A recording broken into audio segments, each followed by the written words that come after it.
La experiencia más gloriosa para nosotros los cristianos será ver a nuestro Señor cara a cara. Hasta la llegada de ese día nos preguntamos, ¿cómo se relaciona la realidad celestial que esperamos con nuestra vida actual? Según el apóstol Pablo, esa es la obra del Espíritu Santo como garantía y adelanto de la herencia futura, lo que conecta nuestro futuro con nuestro presente. En este sermón sobre Efesios, capítulo 1, versículo 14, titulado Las arras de nuestra herencia. El doctor Martin Lloyd Jones explica que las palabras las arras de nuestra herencia se ajustan al contexto de la enseñanza de Pablo. Este rico término comunica tanto la garantía y una primera parte de la obra final del plan y propósito de Dios para su pueblo. El cristiano tiene un vistazo y un anticipo del cielo a través de la obra del Espíritu Santo. Aunque uno no vea completamente a Cristo en esta vida, debería sentirse alentado de que en un sentido sí lo vemos, aunque solo como si fuera a través de un espejo oscuro. El doctor Lloyd Jones desafía al oyente a compartir la vida de Cristo mientras vivimos buscando la santidad, la pureza, la paz y el amor. Maravillosamente, cuando hacemos esto, experimentamos un adelanto del futuro celestial que nos espera.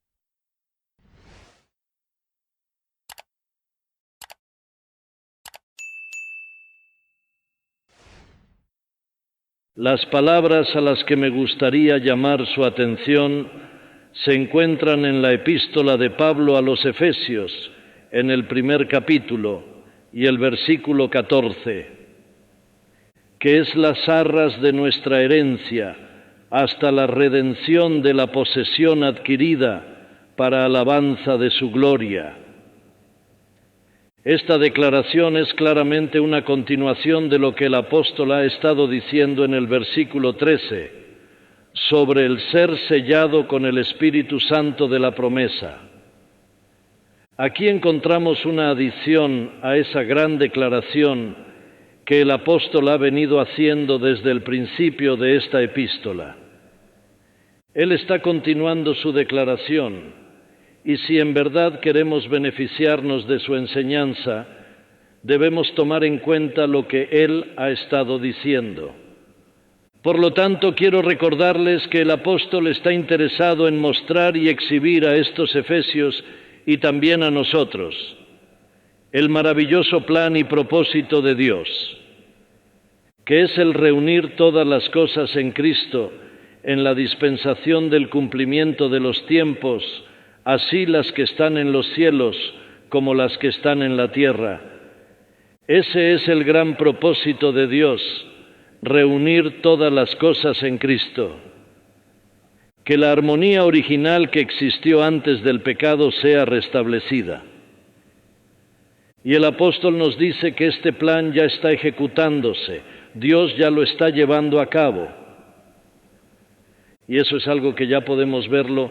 Lo más sorprendente que ha sucedido fue el unir tanto a judíos como a gentiles en un solo cuerpo llamado la Iglesia.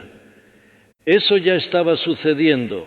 Las mismas personas a las que él estaba escribiendo eran gentiles. Y lo que emocionaba la mente y el corazón del apóstol era que estos efesios, que en un tiempo eran enemigos, alejados de la ciudadanía de Israel y ajenos a los pactos de la promesa, sin esperanza y sin Dios en el mundo, ahora habían sido hechos coherederos junto con los santos y ahora pertenecen a la casa de Dios. Esto es algo asombroso, pero no es todo. El apóstol también ha estado enseñándonos acerca de la obra del Espíritu Santo en los creyentes. Tanto judíos como gentiles han sido sellados con el Espíritu Santo de la promesa. Hemos estado hablando acerca de la doctrina de ser sellado con el Espíritu Santo, y confío que todos tengamos claro esta verdad. Hemos visto que el ser sellado con el Espíritu Santo de la promesa es la seguridad excepcional que Dios da a su pueblo. Es el Espíritu testificando con nuestro espíritu que somos hijos de Dios. y somos sellados de esa manera por el Espíritu Santo, Él es dado a nosotros y Él testifica y confirma que somos hijos de Dios. Pero el apóstol, en su deseo de fortalecer, consolar y edificar a los efesios, siente que no puede dejar el asunto ahí, porque hay otro aspecto de esta verdad que, desde el punto de vista de la experiencia, es en cierto sentido aún más precioso. Y nos habla de esto en el versículo 14. La conexión es la siguiente: y habiendo creído en Él, fuisteis sellados con el Espíritu Santo de la promesa, que es las arras de nuestra herencia hasta la redención de la posesión adquirida. Es desafortunado que muchas traducciones dicen que es las arras en lugar de quien es las arras, porque es al Espíritu Santo mismo al que el apóstol se está refiriendo. Enfatizo que el apóstol no se está repitiendo en este versículo, ni diciendo lo mismo de una manera diferente. Esto no es un caso de tautología. Realmente Él está añadiendo a la verdad, nos lleva un paso más adelante, y aún con el objetivo y propósito de ayudarnos a ver algo más de la gloria de nuestra posición en Cristo Jesús. Y termina este versículo diciendo, para alabanza de su gloria. Esta es otra faceta, otro vistazo, otro ángulo de visión de esa gloria eterna que reside en nuestro bendito Señor y Salvador. Es interesante observar cómo el apóstol casi invariablemente une estas dos ideas, el sello y las arras de nuestra herencia. También lo hace en la segunda epístola a los Corintios, donde dice, y el que nos confirma con vosotros en Cristo y el que nos ungió es Dios, el cual también nos ha sellado y nos ha dado las arras del Espíritu en nuestros corazones. Capítulo 1, versículos 21 y 22. En esa misma segunda epístola a los Corintios, Pablo también hace prácticamente lo mismo, aunque no usa el término ser sellado. En el capítulo 5 dice, mas el que nos hizo para esto mismo es Dios, quien nos ha dado las arras del Espíritu. Solo cuando entendemos este tipo de doctrina podemos ser verdaderamente establecidos. El objetivo fundamental de la doctrina no es solo darnos entendimiento intelectual o satisfacción, sino establecernos, confirmarnos, hacernos firmes, cristianos maduros, inamovibles, darnos una base tan sólida que nada pueda sacudirnos. Y seguramente esta es nuestra mayor necesidad en el presente. Como pueblo cristiano necesitamos ser confirmados y aprender a pensar en nosotros mismos no tanto en términos de experiencias particulares, sino en términos de toda nuestra posición como hijos de Dios y la grandeza de lo que Dios ha planificado y destinado para nosotros. Comencemos entonces por entender el significado de este término, las arras de nuestra herencia. Es un término que se usa frecuentemente en conexión con transacciones comerciales, aunque no se usa tan comúnmente hoy en día. En un momento fue un término muy común en todas las transacciones de compra y venta, y hay un acuerdo general en que entonces tenía dos significados.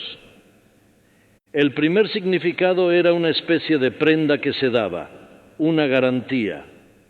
Por ejemplo, un hombre que compraba un terreno no tenía suficiente dinero para pagarlo todo. Así que la costumbre era que, como prometía pagarlo todo en una fecha posterior, por el momento le daba a la otra persona algo como garantía de que eventualmente pagaría el precio completo. Pero este término encierra un significado más profundo.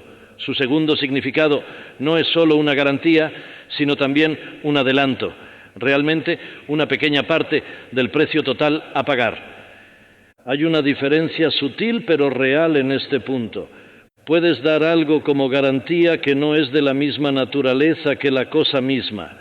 Por ejemplo, al comprar un terreno puedes dar algo de valor. Es una garantía, pero no son las arras. Lo peculiar de las arras es que es una garantía que también es del mismo tipo y de la misma naturaleza que la cosa misma. Por ejemplo, en el caso de la compra de un terreno, si das una parte del dinero, esta viene a ser las arras y además una garantía, mientras que si das un artículo de ropa o un artículo de muebles como prenda, sería solo una garantía, pero no serían las arras. La característica de las arras es que es un adelanto, el primer pago. Es vital para una verdadera comprensión de esta doctrina que comprendamos que las arras es un primer pago del total y además garantiza que el resto de los pagos sucederán y en ese sentido es una garantía. Pero también hay otra diferencia entre una garantía y las arras. Si has dado una garantía para cubrir una transacción, cuando terminas todos los pagos, tu garantía te es devuelta. Los términos prenda, garantía o empeño significan lo mismo. Dejas tu depósito, pero cuando llega el momento y completas tu pago, tu depósito o tu garantía te son devueltos. Pero eso no sucede en el caso de las arras. La razón es que las arras es una parte o porción del todo y por lo tanto no se te devuelve cuando se paga el resto. Toma una ilustración simple. Imagina que le debes $100 a alguien. Puedes dar una garantía por esa deuda. Por ejemplo, puedes dar un libro como garantía. Entonces, cuando pagas tu deuda, te devuelven tu libro. Pero si en lugar de dar un libro como garantía, diste las arras, digamos $20, entonces cuando llegues a saldar cuentas con el hombre al que le pediste prestado, no recuperas los $20. Esto es así porque las arras, los $20, eran en realidad una parte del todo. Así que si queremos obtener el beneficio completo de la enseñanza del apóstol aquí, debemos aferrarnos a esa idea. Uno de los defectos de algunas de las traducciones populares de las Escrituras es que han pasado por alto completamente este punto. Muchas traducciones modernas utilizan palabras débiles e inadecuadas. La traducen así: que nos es dado como garantía de nuestra herencia. Eso, por supuesto, es cierto, pero la palabra usada por Pablo tiene un contenido mucho más completo. Eso me lleva a decir que debemos tener cuidado en nuestro uso de estas traducciones. La estricta precisión en el lenguaje no lo es todo. Podría darse un sesgo, y es interesante notar cómo los expertos en el conocimiento de palabras, al tener que escoger entre dos o tres, a menudo eligen una que es precisa, pero que no alcanza a transmitir toda la amplitud de significado que ofrecen las otras palabras. El punto de vista teológico de los traductores es importante, así como su habilidad técnica. Ya hemos encontrado varios ejemplos en esta sección de la epístola a los Efesios, donde los traductores parecen casi deleitarse en usar la palabra más débil cuando podrían haber usado la más grande y elevada. Garantía es una palabra débil que no lleva todo el significado que las arras sí contiene. Las arras entonces es una garantía y además algo que se da a cuenta como un adelanto. La palabra hasta aclara esto aún más, que es las arras de nuestra herencia hasta. ¿Hasta qué? hasta la redención. Es claro que la completa finalización del plan de Dios es la redención. Encontramos el mismo significado en la primera epístola a los Corintios, capítulo 1, versículo 30, donde el apóstol dice: el cual nos ha sido hecho por Dios sabiduría, justificación, santificación y redención.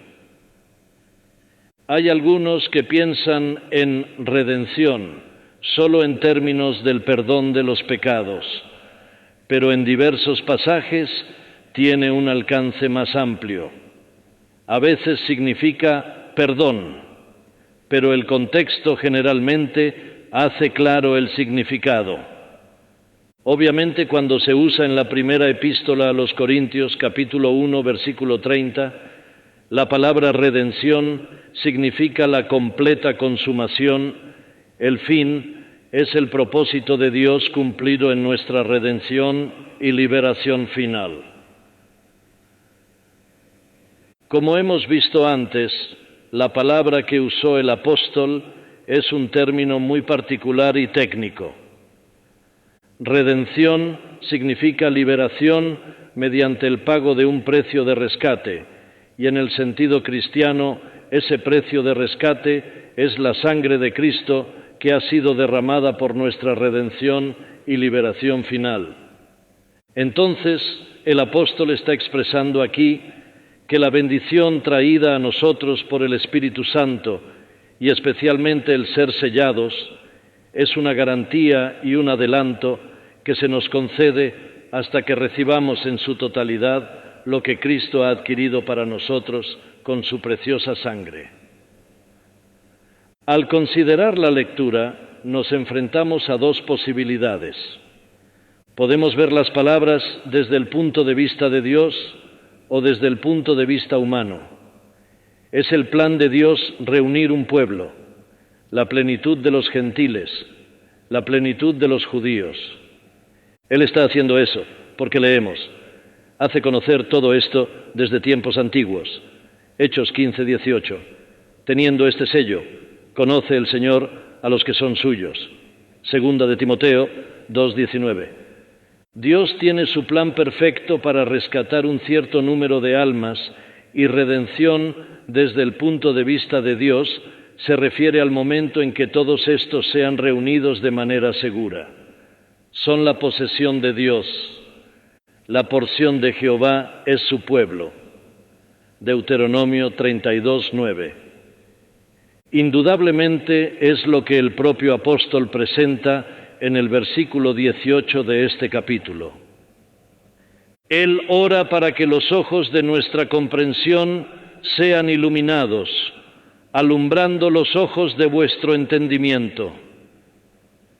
Ahí tenemos una imagen de los santos como la herencia de Dios, como la heredad de Dios. Así que esta es una vista legítima de esta frase.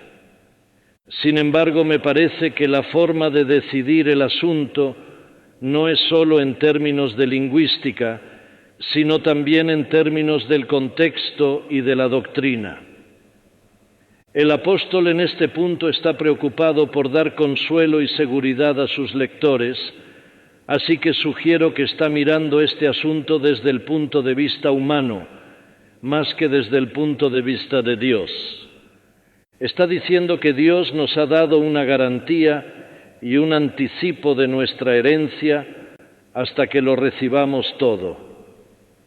De todas maneras, hay poca diferencia, porque el día en que hayamos entrado plenamente en nuestra herencia es el día en que toda la posesión de Dios, su pueblo, también estará completa. Ahora podemos volver al mensaje, a la doctrina transmitida por este término, las arras. La primera pregunta es sobre la diferencia entre el sellado y las arras. El sello es lo que me asegura que soy un heredero. Me da una garantía con respecto a mi relación con la herencia. Las arras es aquello que me da una garantía acerca de la cosa en sí misma. Me brinda gozo al experimentar parte de lo que recibiré y, por lo tanto, aumenta mi seguridad de que recibiré todo finalmente. Hay una diferencia obvia entre los dos. La enseñanza del apóstol entonces es que el Espíritu Santo me ha sido dado y que Él, al dar testimonio a mi espíritu, me asegura que soy hijo de Dios. Dios me ha dicho: tú eres mi hijo, y ha dado plena prueba a través del sellado de que está particularmente interesado en mí en Cristo, pero también me ha dado las arras de mi herencia. Veamos primero a las arras como una garantía. La mejor manera de ver al Espíritu Santo como la garantía de mi herencia es considerar el asunto de la manera en que el apóstol lo expone en ciertos versículos del capítulo 8 de su epístola a los romanos. Toma, por ejemplo, el versículo 11. Y si el Espíritu de aquel que levantó de los muertos a Jesús mora en vosotros, el que levantó de los muertos a Cristo Jesús vivificará también vuestros cuerpos mortales por su Espíritu que mora en vosotros. Observa el argumento del apóstol en el contexto de este pasaje. Él explica que espiritualmente ya hemos sido redimidos, hemos muerto a la ley, muerto al pecado, estamos en Cristo, hemos resucitado con Él, pero el pecado permanece en nuestro cuerpo mortal y en ocasiones nos desanimamos debido a la lucha que hay en nosotros. El consuelo y el ánimo del apóstol para nosotros se encuentra en el versículo recién citado. El hecho de que el Espíritu more en nosotros son las arras, una garantía de lo que nos sucederá completamente y perfectamente.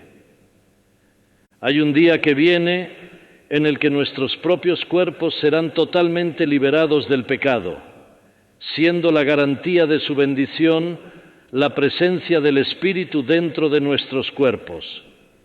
Porque el Espíritu Santo mora en mí, sé que mi cuerpo está destinado a ser finalmente liberado de la presencia del pecado.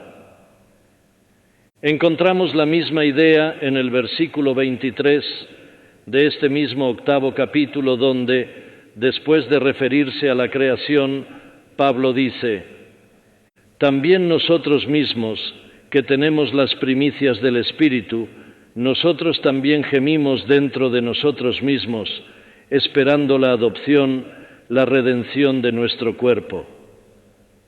La presencia del Espíritu Santo dentro de nosotros es una garantía de la adopción y la redención de nuestro cuerpo que está por venir, a pesar de todos los lamentos de los cuales podemos ser muy conscientes en este momento. La misma idea se encuentra en la segunda epístola de Pablo a los Corintios, capítulo 5, versículos 1 al 5. Porque sabemos que si nuestra morada terrestre, este tabernáculo, se deshiciere, tenemos de Dios un edificio, una casa no hecha de manos, eterna en los cielos. Y por esto también gemimos, deseando ser revestidos de aquella nuestra habitación celestial, pues así seremos hallados vestidos y no desnudos. Porque asimismo los que estamos en este tabernáculo gemimos con angustia, porque no quisiéramos ser desnudados, sino revestidos, para que lo mortal sea absorbido por la vida. Mas el que nos hizo para esto mismo es Dios, quien nos ha dado las arras del Espíritu. El Espíritu Santo dentro de mí es una garantía, es quien garantiza de que aunque ahora estoy gimiendo, seré liberado y revestido con esa casa que es del cielo, verdaderamente un edificio de Dios. Ahora nos enfocamos en considerar el otro aspecto del tema. El Espíritu Santo dentro de nosotros no es solo una garantía, también es un anticipo de nuestra herencia. El apóstol transmite esto a través del término primicias. Es una referencia a una antigua costumbre entre las comunidades agrícolas. En el momento de la cosecha, el agricultor salía y cosechaba una cierta cantidad de su cultivo. Luego lo llevaba a casa y después de convertirlo en harina, le decía a su esposa: Hornea esto para que podamos probar una muestra de lo que está por venir. Aún no había reunido toda la cosecha, sino solo una parte, las primicias. Después de sembrar la semilla en la primavera y de esperar durante los meses de verano, finalmente ha llegado la cosecha y está ansioso por probar un poco de ella. El Espíritu Santo y su obra dentro de nosotros, especialmente el ser sellados, son las primicias de la gran cosecha que nos espera. O también podemos interpretarlo como un adelanto. Las primicias eran una muestra y al participar de ella tenemos un adelanto de lo que está por venir, algo para estimular nuestro apetito, algo que nos da gozo y arrebata nuestros corazones. En otras palabras, la enseñanza del apóstol es que el Espíritu Santo dentro de nosotros nos da lo que como cristianos deberíamos estar disfrutando, un anticipo del cielo. Nuestra reunión en el culto congregacional debería ser un anticipo del cielo. Al reunirnos para considerar estas cosas y hablar de ellas y discutirlas, estamos teniendo un anticipo del cielo. La adoración congregacional debería ser una reunión de las primicias, una muestra de lo que será nuestra vida en el cielo. Estas epístolas del Nuevo Testamento constantemente nos instan a esperar con ansias el gozo del cielo. Sabemos poco de lo que eso significa y se nos dice poco al respecto en las Escrituras, pero podemos decir con seguridad que las dos principales bendiciones en el cielo serán ver a nuestro bendito Señor y Salvador y ser semejantes a Él. Bienaventurados los de limpio corazón, porque ellos verán a Dios. Mateo 5:8. Amados, ahora somos hijos de Dios y aún no se ha manifestado lo que hemos de ser, pero sabemos que cuando Él se manifieste, seremos semejantes a Él. Primera de Juan 3:2. Ver a nuestro bendito Señor y Salvador cara a cara, ver a Dios. Esto está más allá de nuestra comprensión y no podemos entenderlo porque es tan glorioso. Pero en el cielo veremos a Dios y contemplaremos el rostro de nuestro bendito Salvador que murió por nosotros. Todo lo que tenemos en la actualidad, incluso nuestras experiencias más elevadas, son las primicias, son sólo el adelanto de la dicha. Lo que el apóstol enfatiza es que deberíamos estar disfrutando de las primicias y el anticipo ahora, nosotros mismos que tenemos las primicias del Espíritu. Romanos 8:23. Y en otro lugar nos da una idea de lo que eso significa.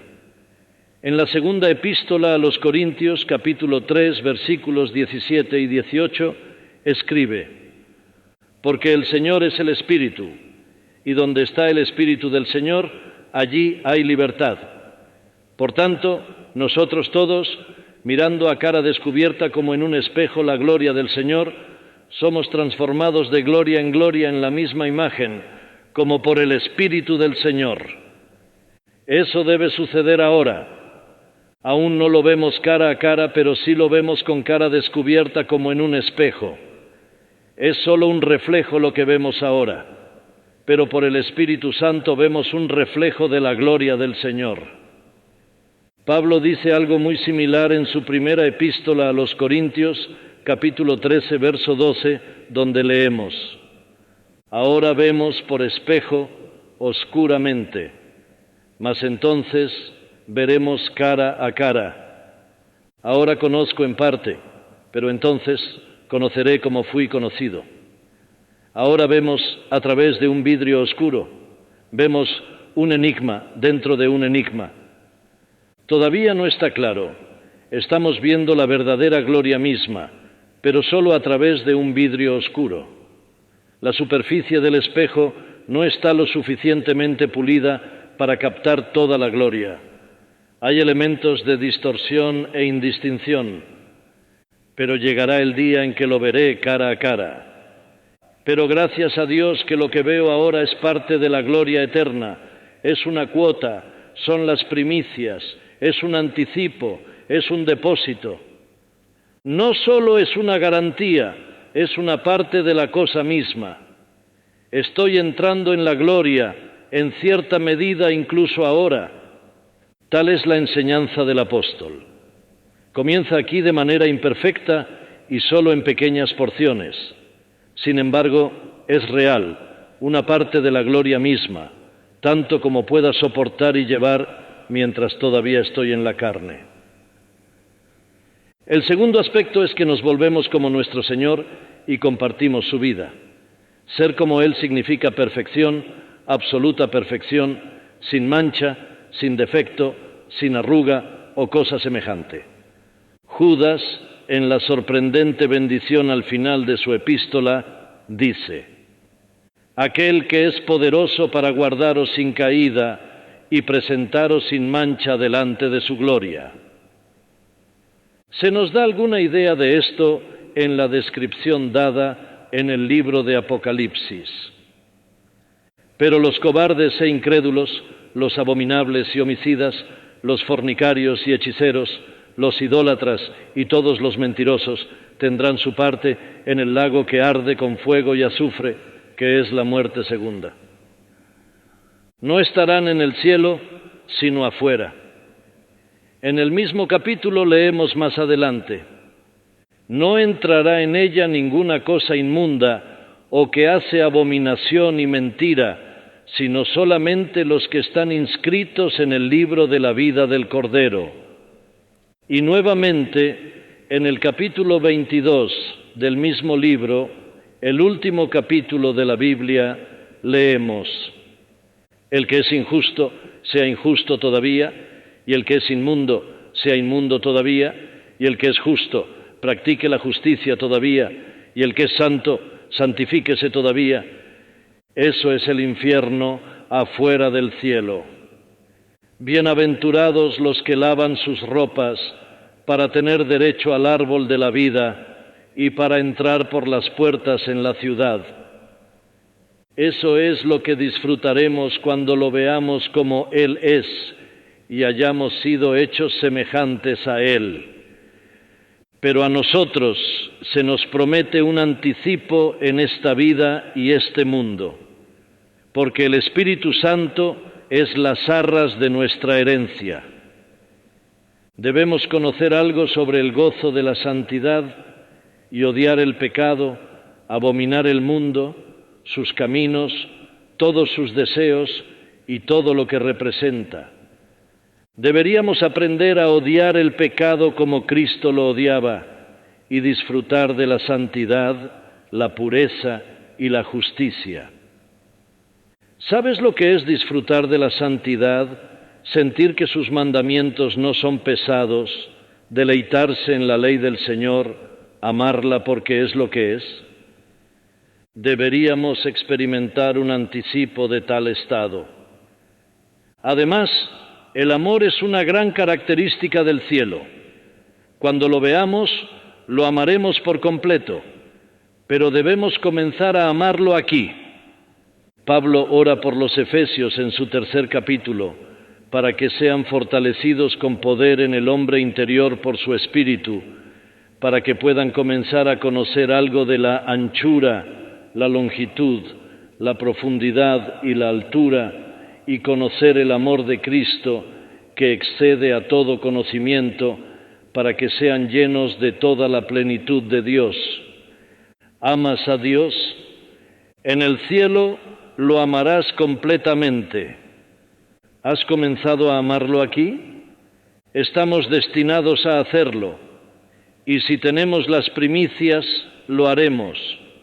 Conocer su amor hacia nosotros, amarlo a Él y amarnos mutuamente. En el cielo nos amaremos todos mutuamente, pero eso debe comenzar aquí. Si tenemos las primicias del Espíritu en nosotros, comenzaremos a amarnos mutuamente porque pertenecemos a Cristo. Lo mismo se aplica al gozo. El gozo del cielo es puro. Esto se describe en los capítulos finales del libro de Apocalipsis. Enjugará Dios toda lágrima de los ojos de ellos, y ya no habrá muerte, ni habrá más llanto, ni clamor, ni dolor, porque las primeras cosas pasaron. Gozo inefable y glorioso, pero eso también debe comenzar aquí, porque el reino de Dios no es comida ni bebida, sino justicia, paz y gozo en el Espíritu Santo. A quien amáis sin haberle visto, en quien creyendo, aunque ahora no lo veáis, os alegráis con gozo inefable y glorioso. Ahora, si el Espíritu Santo está en nosotros, conoceremos algo de ese gozo. Por eso, el apóstol apela repetidamente a los filipenses: regocijaos en el Señor siempre. Otra vez digo, regocijaos. También debemos conocer algo de la paz de Dios que sobrepasa todo entendimiento. El cielo es paz y gozo inefable y glorioso, y debemos conocer algo de ello aquí. No importa las circunstancias en las que nos encontremos, podemos estar en paz, ya sea que estemos humillados o enriquecidos, en necesidad o en abundancia. Siempre debemos estar disfrutando de esta paz perfecta de Dios. Recibe entonces la doctrina transmitida por el término las arras. A través del Espíritu Santo dentro de nosotros como una garantía, un anticipo, y debemos comenzar a disfrutar del cielo incluso aquí en la tierra. No lo vemos todo, pero Dios en su gracia, infinita bondad y compasión nos ha dado un anticipo. ¿Lo estamos disfrutando? ¿Lo conoces? ¿Se te ha revelado alguna vez su gloria? ¿Conoces algo de su amor y lo amas? ¿Conoces el gozo de la santidad, de la pureza y de la santificación y disfrutas la paz de Dios que sobrepasa todo entendimiento?